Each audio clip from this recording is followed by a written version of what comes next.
അജിത് കുമാറിന്റെ പേഴ്സണൽ സ്റ്റാഫുമാണ് പോകുന്നത്. വ്യക്തമായ തെളിവുകളുടെ അടിസ്ഥാനത്തിലാണ് റോഷി ആ ദൃശ്യങ്ങൾ പുറത്തുവിട്ടത്. റോഷി അത് ചില പ്രേക്ഷകർ ചോദിക്കുന്നു, തുപ്പിയിട്ടിരിക്കുന്നത് എം ആർ അജിത് കുമാർ തന്നെയാണോ എന്ന് നമുക്ക് ഉറപ്പിക്കാൻ പറ്റുമോ? അത് കോടതി ഉറപ്പിച്ചു, പോലീസ് ഉറപ്പിച്ചു, എനിക്ക് ദേവസ്വം ബോർഡിന്റെ ഭാഗത്തു നിന്നും ആ ഉറപ്പിലുണ്ടായി എന്നാണ് മനസ്സിലാക്കുന്നത്. അതിലൊന്നും ആർക്കും സംശയമില്ല. ഒപ്പം തന്നെ പമ്പ പോലീസിനും അതിൽ സംശയമില്ല. അത് സഞ്ചരിച്ചത് അജിത് കുമാർ തന്നെയാണ്. അങ്ങനെ തന്നെയല്ലേ റോഷി? അരുൺകുമാർ, ഇതിൽ ഏറ്റവും പ്രധാനപ്പെട്ടത് 12-ന് രാത്രി ശബരിമലയിലേക്ക് ട്രാക്ടറിൽ യാത്ര ചെയ്തിട്ടുണ്ട് എന്നും തിരിച്ച് 13-ാം തീയതി ഉച്ച കഴിഞ്ഞ് ട്രാക്ടറിൽ ശബരിമലയിൽ നിന്നും പമ്പയിലേക്ക് യാത്ര ചെയ്തുവെന്നും M R Ajith Kumar police മേധാവിക്ക് മുന്നിൽ സമ്മതിച്ചതാണ്. അതിൻ്റെ കാരണമായി പറയുന്നത്, വിശദീകരണം നൽകുമ്പോൾ പറഞ്ഞ കാരണം തൻ്റെ കാൽ വേദന കാരണമാണ് താൻ ട്രാക്ടറിൽ കയറിയത്. അതും അതിലെ പോവുകയായിരുന്നു. താൻ ശബരിമലയിലേക്ക് നടന്നു പോകുമ്പോൾ അതുവഴി കടന്നു പോകുന്ന ട്രാക്ടർ, ആ ട്രാക്ടറിലേക്ക് താൻ കയറി, കാലുവേദനയാണ് കാരണം. അതായത് ട്രാക്ടറിൽ യാത്ര ചെയ്തു എന്ന് പോലീസ് മേധാവി റവണ ചന്ദ്രശേഖറിന് മുന്നിൽ എം ആർ അജിത് കുമാർ സമ്മതിച്ചു കഴിഞ്ഞു. എന്നിട്ടും പമ്പ പോലീസ് രജിസ്റ്റർ ചെയ്ത കേസിൽ എന്തുകൊണ്ട് ട്രാക്ടർ ഡ്രൈവർ മാത്രം പ്രതിയായിരിക്കുന്നു?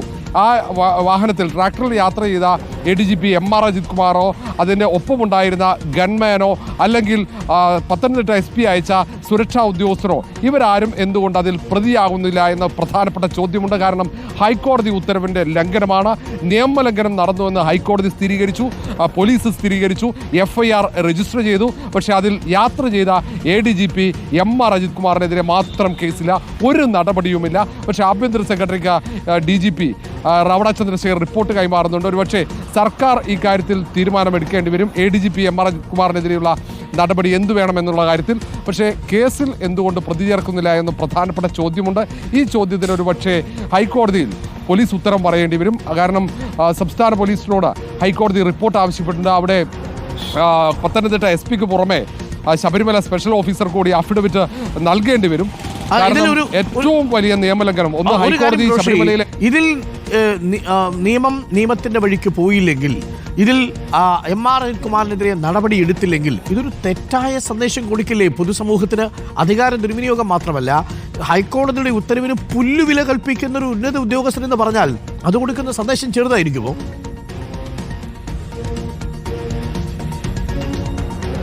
അരുൺകുമാർ, അത് പ്രധാനപ്പെട്ടതാണ്. കാരണം ശബരിമലയുടെ വിഷയത്തിൽ ഹൈക്കോടതി കൃത്യമായ നിരീക്ഷണം നടത്തുകയും പല പ്രധാനപ്പെട്ട കാര്യങ്ങളിലും നിർദ്ദേശങ്ങൾ നൽകുകയും ചെയ്തിട്ടുണ്ട്.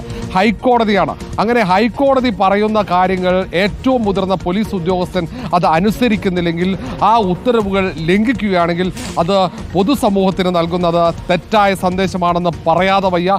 അവിടെ പിന്നെ എന്ത് നിയമമാണ് പാലിക്കപ്പെടുക? ഉന്നത പോലീസ് ഉദ്യോഗസ്ഥൻ ആ നിയമം പാലിക്കുന്നില്ലെങ്കിൽ പിന്നെ ആരാണ് ആ നിയമം പാലിക്കുക എന്ന ഒരു പ്രധാനപ്പെട്ട ചോദ്യമുണ്ട്. അതുകൊണ്ട് തന്നെയാണ് ഈ വിഷയത്തിൽ ഹൈക്കോടതി വളരെ പെട്ടെന്ന് തന്നെ ഇടപെടൽ നടത്തുന്നതും.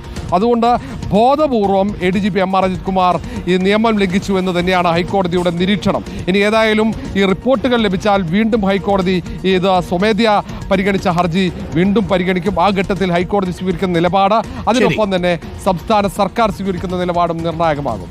ഓക്കെ, ശബരിമലയിലേക്ക് പോയിരിക്കുന്നത് ട്രാക്ടറിൽ കയറിയാണ്. ഒന്ന് ആലോചിച്ച് നോക്കൂ, എല്ലാവരും വളരെ ബുദ്ധിമുട്ടി കല്ലും മുള്ളും മലയും താണ്ടി പോകുമ്പോൾ ട്രാക്ടറിനകത്ത് കയറി പോവുകയാണ് ADGP.